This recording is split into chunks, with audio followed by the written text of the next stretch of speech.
Hello दोस्तों, नमस्कार। जैसा कि हम लोग उपन्यास की प्रश्नोत्तरी कर रहे हैं और इस पर हम लोगों ने 90 प्रश्नों पर प्रश्नोत्तरी कर ली थी। यदि आपने उस वीडियो को नहीं देखा है तो नीचे डिस्क्रिप्शन बॉक्स में लिंक है, वहां से जाकर के देख लीजिए, या आप प्लेलिस्ट में जो यूजीसी नेट सॉल्व पेपर नाम की प्लेलिस्ट है वहां से जाकर के आप देख सकते हैं। आज का हमारा पहला प्रश्न रहेगा कि विश्वनाथ प्रसाद निम्नलिखित में से किस उपन्यास का पात्र है? दीर्घतपा, कितने चौराहे, मैला आंचल, परती परिकथा। सही उत्तर का चयन करें। तो आपका जो सही उत्तर हो जाएगा वो हो जाएगा मैला आंचल। जो विश्वनाथ प्रसाद रहते हैं, ये तहसीलदार रहते हैं, तो ये मैला आंचल के पात्र हैं। अगला प्रश्न 92 नंबर, और ये उपन्यास और उसकी विषय वस्तु दी गई है, उसके आधार पर सुमेलित करना है और कूट के माध्यम से सही उत्तर का पता करना है। तो अजय की डायरी, अंतराल, बसंती, महाभोज, ये 4 उपन्यास हैं और ये 5 विषय वस्तुएं दी गई हैं और उसमें से सही उत्तर का चयन करना है। तो सबसे पहले, जैसे कि हम लोग महाभोज नाटक यूजीसी में लगा हुआ है, तो महाभोज से संबंधित आप कुछ चीजें जरूर जानते हैं। तो देखिए, ये क्या है कि समकालीन राजनीतिक परिदृश्य को लेकर के मनु भंडारी ने महाभोज नाटक लिखा है। महाभोज उपन्यास भी है। सबसे पहले उपन्यास लिखा गया, फिर इसका नाटक लिखा गया। ठीक है, उन्हीं का दोनों है, बस पहले उपन्यास लिखे उसके बाद नाटक का रूपांतरण किया। बसंती, बसंती में देखिए क्या है कि महानगरों में बसी गंदी बस्तियों का चित्रण किया गया है। ये बसंती यूपी असिस्टेंट प्रोफेसर में भी लगा हुआ है उपन्यास। तो हम उम्मीद करते हैं कि आपको डी का पहला और सी का पांचवा, इस आधार पर हम लोग ए ऑप्शन को ट्रिक कर सकते हैं।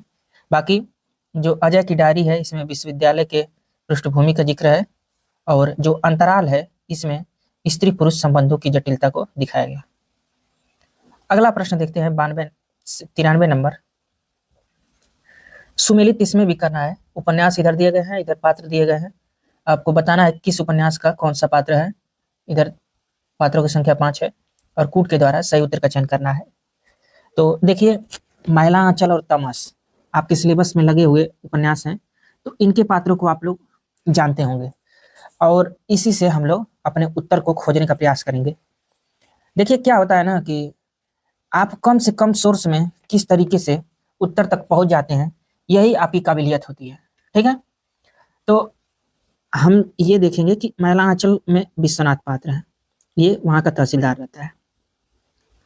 तो बी का तीसरा ऑप्शन, और बी का तीसरा ऑप्शन सिर्फ एक ही में है, इसलिए आपका ए ऑप्शन सही हो जाएगा। बाकी तमस का भी आप लोग जानते ही होंगे कि तमस में एक बहुत ही मेन कैरेक्टर होता है नत्थु, यही एक कड़ी बन जाता है सांप्रदायिक दंगा को भड़काने वाला। तो डी का 5 भी आप देख सकते हैं। तो इस तरीके से आपका सही उत्तर ए ऑप्शन हो जाएगा। बाकी सूरज का 7वां घोड़ा में मणिक है और 1 इंच मुस्कान में रंजना है। ठीक है, अगला प्रश्न देखते हैं 94 नंबर। इसमें प्रकाशन वर्ष के आधार पर उपन्यासों का सही अनुक्रम बताना है। 4 उपन्यास दिए गए हैं, दिव्या, जहाज का पंछी, अमृत और 20 पहला पड़ा, और आपको बताना है कि सही सीक्वेंस में किस ऑप्शन में लगाया गया है। तो देखिए, जो आपका सही उत्तर हो जाएगा वो ऑप्शन नंबर ए होगा, क्योंकि जो दिव्या उपन्यास है इसको यशपाल जी ने 1945 ईस्वी में लिखा है। जहाज का पंछी इसको इलाचंद जोशी ने 1954 में लिखा है। अमृत और विष इसको अमृतलाल नागर जी ने 1966 में लिखा है। और पहला पड़ाव ये श्रीलाल शुक्ल जी का उपन्यास है, इसको इन्होंने 1987 में लिखा है। तो इस तरीके से ये उपन्यासों का प्रकाशन वर्ष है, तो आप लोग इसको जरूर ध्यान रखें। अगला प्रश्न देखते हैं, प्रश्न नंबर 95। प्रश्न है कि निम्नलिखित में से प्रेमचंद के उपन्यासों के पात्र हैं कृष्णचंद्र, सोफिया, हरिप्रसन्न, गजाधर। और आपके सामने कूट दिए गए हैं इन कूटों के माध्यम से आप बताने का प्रयास करें कि कौन से 3 पात्र हैं जो प्रेमचंद के उपन्यास में कहीं ना कहीं आए हैं। तो आपका जो सही उत्तर होगा 95 का, वो हो जाएगा कृष्णचंद, इसके बाद सोफिया और इसके बाद गजाधर। ठीक है, यानी कि 1, 2 और 4, सी ऑप्शन इज राइट। अगला प्रश्न देखते हैं 96 नंबर। यह प्रश्न है कि निम्न में से किस उपन्यास में रईस साहूकार मदन मोहन के अंग्रेजी सभ्यता की नकल और अपव्यय की कथा वर्णित है? नूतन ब्रह्मचारी, परीक्षा गुरु, आदर्श दंपति, प्रणयिनी परिणय। तो 96 नंबर का आपका सही उत्तर हो जाएगा परीक्षा गुरु। इसी में लाला मदन मोहन के जो पश्चिमी सभ्यता की नकल करते हैं और अपव्यय करते हैं उसी की कथा वर्णित है, और ब्रज किशोर इनका दोस्त रहता है जो कि इनको वहां से निकालने का प्रयास करता है, उसका हितैषी रहता है। विदेशी पृष्ठभूमि पर आधारित उपन्यास कौन है? ये 4 ऑप्शन दिए गए हैं और आपको कूट के द्वारा बताना है कि कौन कौन से उपन्यास हैं जो विदेशी पृष्ठभूमि पर आधारित हैं, और ये बहुत ही महत्वपूर्ण है। ऐसे प्रश्न आपके ज्यादातर बनते ही बनते हैं, या तो विदेशी पृष्ठभूमि पूछ देता है, या सांप्रदायिक उन्माद से संबंधित, या विभाजन से संबंधित, या ग्रामीण अंचल से संबंधित कौन से उपन्यास हैं, या विश्वविद्यालय परिसर से संबंधित कौन से उपन्यास हैं। तो इस तरीके के प्रश्नों को आप लोग जरूर तैयार रखें। तो देखिए 97 नंबर का जो आपका सही उत्तर हो जाएगा वो होगा वे दिन रुकोगी नहीं राधिका, 7 नदियां एक समंदर, यानी कि 1, 2, 3, ए ऑप्शन इज राइट। ये जो तीनों उपन्यास हैं ये विदेशी पृष्ठभूमि पर आधारित उपन्यास है। अगला प्रश्न देखते हैं 98 नंबर। यह प्रश्न है कि देश विभाजन के प्रसंग पर आधारित उपन्यास कौन कौन से हैं? देखिए ये देश विभाजन से संबंधित पूछा गया है। झूठा सच, तमस, कितने पाकिस्तान, छोटे छोटे महायुद्ध, और कूट में 2-2 कूट दिए गए हैं और एक जगह 3 दिया गया है। आपको बताना है कि सही उत्तर कौन सा है। तो देखिए झूठा सच भी है, तमस भी है, कितने पाकिस्तान भी है, यानी कि डी ऑप्शन इज राइट। अगला प्रश्न देखते हैं 99 नंबर कि राही मासूम रजा द्वारा कौन सा उपन्यास नहीं लिखा गया? निगेटिव प्रश्न पूछा गया है। समर शेष है, टोपी शुक्ला, दिल एक सादा कागज, कटरा भी आरजू। तो 99 का जो आपका सही उत्तर हो जाएगा वो हो जाएगा समर शेष है, क्योंकि ये उनका उपन्यास नहीं है। बाकी टोपी शुक्ला, दिल एक सादा कागज, कटरा भी आरजू, ये तीनों उपन्यास राही मासूम रजा का है। 100 नंबर प्रश्न कि मुरारी और नरगिस के प्रेम पर आधारित उपन्यास है? पाप और पुण्य, चंद हसीनों के खतूत, सत्याग्रह, आदर्श दंपति। सही उत्तर का चयन करें, और ये बहुत ही महत्वपूर्ण प्रश्न है। तो देखिए जो आपका सही उत्तर हो जाएगा 100 नंबर का वो हो जाएगा चंद हसीनों के खतूत। ये मुरारी और नरगिस के प्रेम पर आधारित। अगला प्रश्न 101 नंबर कि निम्नलिखित उपन्यासों का प्रकाशन काल की दृष्टि से सही अनुक्रम बताइए। मानस का हंस, टेराकोटा, भूले बिखरे, चित्र, गर्मराख। आप लोग बताएं कि चारों ऑप्शन में से कौन सा ऑप्शन सही होगा, किसका सीक्वेंस सही है। तो देखिए जो आपका सही उत्तर हो जाएगा गर्मराख, ये सी ऑप्शन। गर्मराख, भूले बिसरे चित्र, टेराकोटा, मानस का। इसका प्रकाशन वर्ष देख लेते हैं। तो गर्मराख जो है आपका 1957 में अस्क जी ने लिखा था, उपेंद्र नाथ अस्क। भूले बिसरे चित्र आप लोग जानते ही होंगे, आपके वर्मा जी ने लिखा है, भगवती चरण वर्मा, 1959 में। इसके बाद टेराकोटा है। टेराकोटा को लक्ष्मीकांत वर्मा ने लिखा है 1971 में, और मानस का हंस अमृतलाल नागर जी ने 1972 में लिखा। इस तरीके से आपका सही उत्तर सी हो जाएगा। अगला प्रश्न 102 नंबर, ये निम्नलिखित में से किस उपन्यास में राम और काम के द्वंद्व का चित्रण हुआ है? अमृत और विष, खंजन नयन, मानस का हंस, नचो बहुत गोपाल। सही उत्तर बताने का प्रयास करें। तो आपका सही उत्तर हो जाएगा मानस के हंस में राम और काम के द्वंद्व का चित्रण है। अगला प्रश्न 103 नंबर, और ये महत्वपूर्ण प्रश्न है। इसमें हजारी प्रसाद द्विवेदी जी के उपन्यासों को दिया गया है और आपको बताना है कि ये उपन्यास मतलब कहाँ से इसके कथा स्रोत लिए गए हैं। सूची 1 में उपन्यास है, सूची 2 में उसके समय को जिक्र किया गया। आनामदास का पोथा, पुनर्नवा, बाणभट्ट की आत्मकथा, चारुचंद्र लेख, और इधर उसके समय पीरियड को दिया गया है। तो देखिए, बाणभट्ट की आत्मकथा आपके सिलेबस में लगी हुई है और आप इसके बारे में अच्छे तरीके से जानते भी हैं। तो इसको तो इन्होंने 1946 में लिखा था, ये प्रकाशन वर्ष हो गया। बाकी इसमें 6वीं 7वीं शताब्दी के समय को दिखाने का प्रयास किए हैं बाणभट्ट का पूरा। तो इसलिए सी का पहला ऑप्शन हो जाएगा, और पहला ऑप्शन 2 जगह है। इसके बाद हम लोग आनामदास का पोथा देख लेते हैं। इसमें औपनिषदिक काल का जिक्र है, और ये आनामदास का पोथा जो है इसको इन्होंने 1976 में लिखा था, 1976 में। तो इसका सन भी आप लोग देखते रहिए। पुनर्नवा है, इसको इन्होंने 1973 में लिखा है, और चारुचंद्र लेख को 1963 में लिखा है। ठीक है,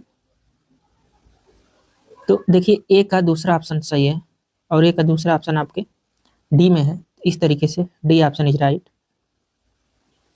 बाकी पुनर्नवा का आपका हो जाएगा 4वीं शताब्दी, और चारुचंद्र लेख का हो जाएगा 12वीं 13वीं शताब्दी।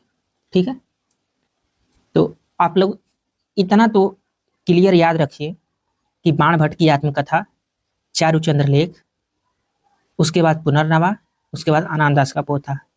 अगर क्रम कभी आ गया तो गलती ना होने पाए, क्योंकि ये सब सामने की रचनाएं हैं, और अगर इसमें गलती करते हैं तो आप सीधे रिजल्ट से बाहर हो जाएंगे, क्योंकि ऐसे प्रश्नों को कोई गलती करता है नहीं। 104 नंबर प्रश्न कि लाला श्रीनिवास दास निम्नलिखित में से किन किन विधाओं में रचना किए हैं? नाटक, उपन्यास, कविता, आलोचना। सही विकल्प का चयन करें। आप बताइए किसमें लिखे? तो देखिए, इनकी ज्यादा प्रसिद्धि नाटक और उपन्यास में मिली है। तो 1 और 2 आपके डी ऑप्शन में है, इसलिए डी ऑप्शन इज राइट। अगला प्रश्न 105 नंबर, यह है कि यशपाल के उपन्यास झूठा सच में दौलत राम आजाद किस राजनीतिक दल का सदस्य था? कांग्रेस, कम्युनिस्ट पार्टी, मुस्लिम लीग, जनसंघ। सही उत्तर बताने का प्रयास करें। तो आपका सही उत्तर हो जाएगा कम्युनिस्ट पार्टी का। दौलत राम आजाद जो है वो कम्युनिस्ट पार्टी का सदस्य था। दौलत राम आजाद जो पात्र है वो किस उपन्यास का है? तो झूठा सच का है। ये भी ध्यान रहे, कुछ भी कहीं से भी आ सकता है। झूठा सच उपन्यास किसका है? तो यशपाल का है। यानी कि एक प्रश्न को पढ़िए तो कई तरीके से पढ़िए। अगला प्रश्न 106 नंबर, कि निम्नलिखित में से तमस उपन्यास में सांप्रदायिक भावना का निर्माण में कौन सहायक नहीं है? सांप्रदायिक पूर्वाग्रह, विभिन्न संप्रदायों का एक स्थान पर वास, वर्गीय पूर्वाग्रह, अतीत की गौरव गाथाएं। इसमें से कौन सा ऑप्शन सही नहीं है सांप्रदायिक भावना को जागृत करने का? तो 106 नंबर का जो आपका सही उत्तर हो जाएगा वो हो जाएगा विभिन्न संप्रदायों का एक स्थान पर वास। ठीक है, ये तमस उपन्यास में इससे सांप्रदायिक भावना को जागृत करने का ऑप्शन नहीं मिला था या मौका नहीं मिला था। बाकी सांप्रदायिक पूर्वाग्रह, वर्गीय पूर्वाग्रह, अतीत की गौरव गाथाएं, इन सब चीजों को लव मिली थी, तभी सांप्रदायिक भावना भड़की थी। 107 नंबर प्रश्न, करम बीबी और सरफराज निम्नलिखित में से किस उपन्यास के पात्र हैं? जिंदगी नामा, सूरजमुखी अंधेरे के, डार से बिछुड़ी, यारों के यार। तो 107 नंबर का जो आपका सही उत्तर हो जाएगा वो हो जाएगा जिंदगी नामा। जिंदगी नामा में ये दोनों पात्र हैं, करम बीबी और सरफराज। 108 नंबर प्रश्न, कि प्रकाशन वर्ष के अनुसार निम्नलिखित उपन्यासों का सही अनुक्रम बताइए। वामा शिक्षक, निसहाय हिंदू, भाग्यवती, देवरानी जेठानी की कहानी। नीचे दिए गए विकल्पों में से सही उत्तर का चयन करें। बताइए चारों में से कौन सा उत्तर आपका सही होगा। आपके सामने ऑप्शन दिया गया है। तो देखिए सबसे पहले हम लोग सन देख लेते हैं। तो जैसा कि आप लोग जानते हैं कि जो वामा शिक्षक है, इसको ईश्वरी प्रसाद और क्या बोलते हैं कल्याण राय, इन दोनों लोगों ने लिखा था। और जो भाग्यवती है इसको आपके श्रद्धाराम फिलौरी ने लिखा था। तो इसको तो 1872 में लिखा गया और भाग्यवती को 1877 में लिखा गया फिलौरी जी के द्वारा, श्रद्धाराम फिलौरी। निसहाय हिंदू को राधा कृष्ण दास ने 1890 में लिखा और देवरानी जेठानी की कहानी 1870 में आपके पंडित गौरी दत्त जी ने लिखा है। इस तरीके से हम देखते हैं कि सबसे पहले देवरानी जेठानी की कहानी हो जाएगी, उसके बाद वामा शिक्षक हो जाएगा, उसके बाद आपका भाग्यवती हो जाएगा और लास्ट में आपका निसहाय हिंदू राधा कृष्ण दास का हो जाएगा। अगला प्रश्न 109 नंबर यह है कि सूची 1 में दी गई कृतियों को सूची 2 में दी गई उनकी लेखिकाओं के साथ सुमेलित करिए। यह सूची 1 है और ये सूची 2 है। इधर कृतियों के नाम है, उधर लेखिकाओं के नाम है और सही विकल्प का चयन करना है। बताइए कौन सी कृति किसने लिखी है। तो हम देख लेते हैं। सबसे पहले अलमा कबूतरी। तो अलमा कबूतरी आपकी मैत्रेयी पुष्पा जी की है, ठीक है, यानी कि ए का फर्स्ट। छिन्नमस्ता तो आपका प्रभा खितान का है, बी का 4। सूखे चिनार आपका मधु कंकरिया का है। परिजात जो है आपका नासिरा शर्मा का है, ठीक है, तो इसलिए आपका बी ऑप्शन इज राइट। अगला प्रश्न देखते हैं 110 नंबर।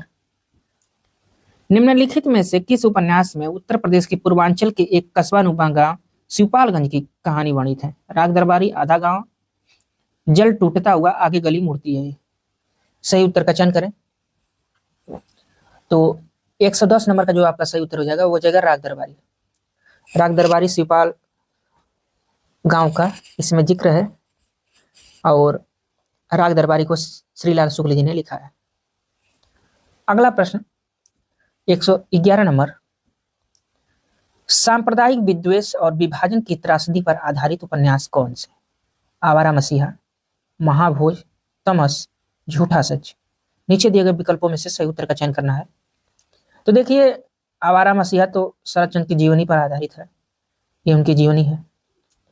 महाभोज में राजनीतिक षड्यंत्रों को दिखाया गया है, तो इन दोनों में तो है नहीं।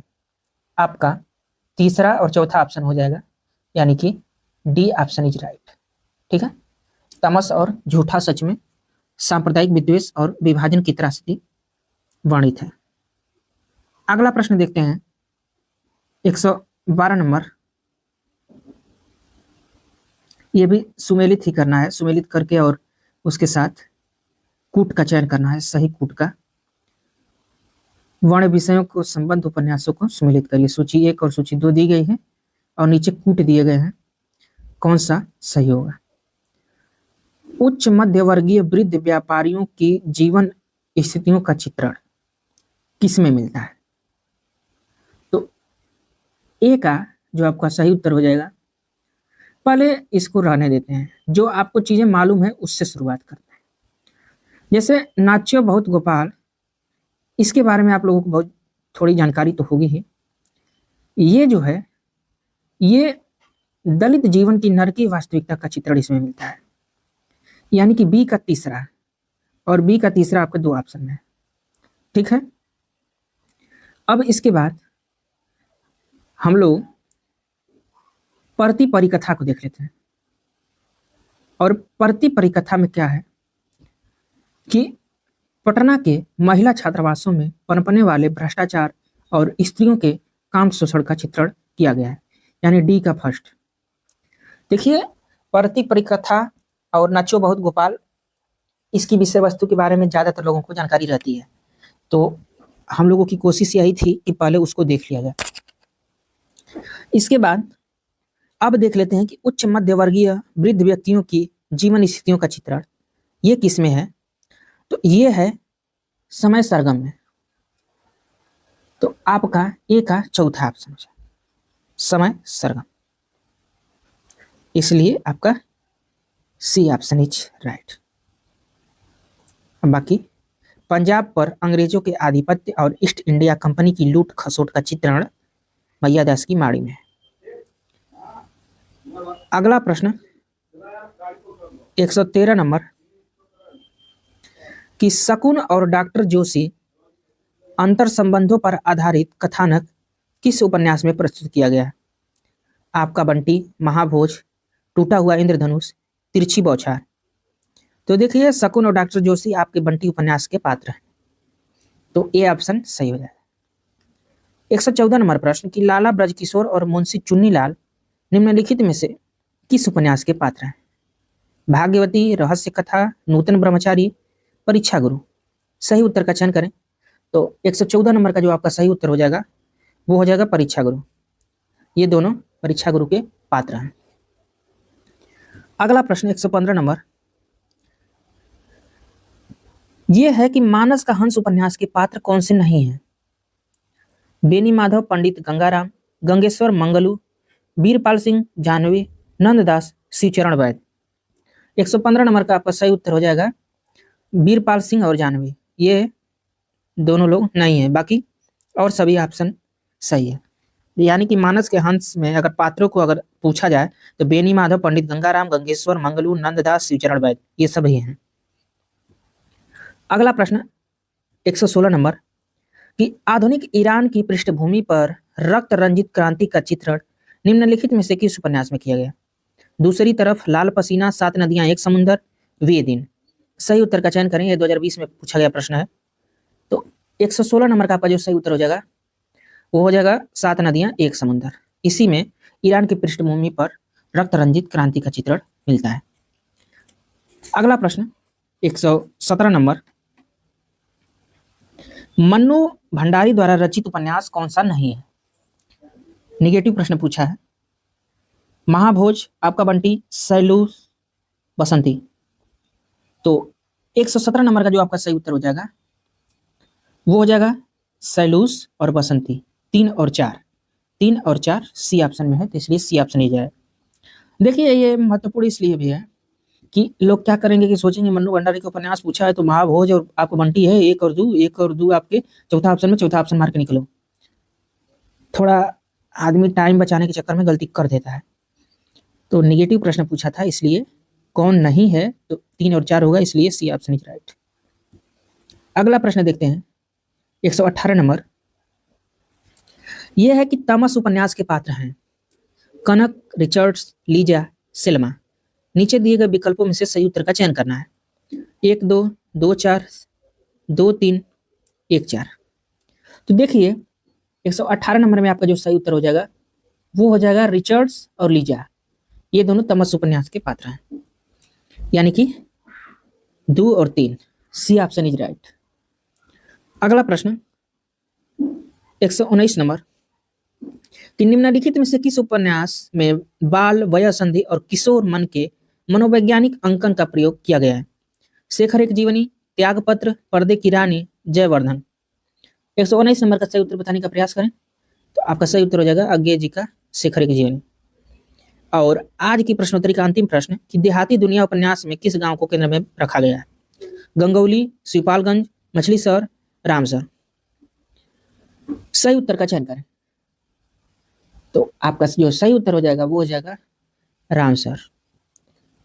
देहाती दुनिया में रामसर का जिक्र है, ठीक है। तो दोस्तों यहाँ तक देखने के लिए आप लोगों का धन्यवाद। इसके आगे की प्रश्नोत्तरी हम लोग नेक्स्ट वीडियो में करेंगे। नमस्कार।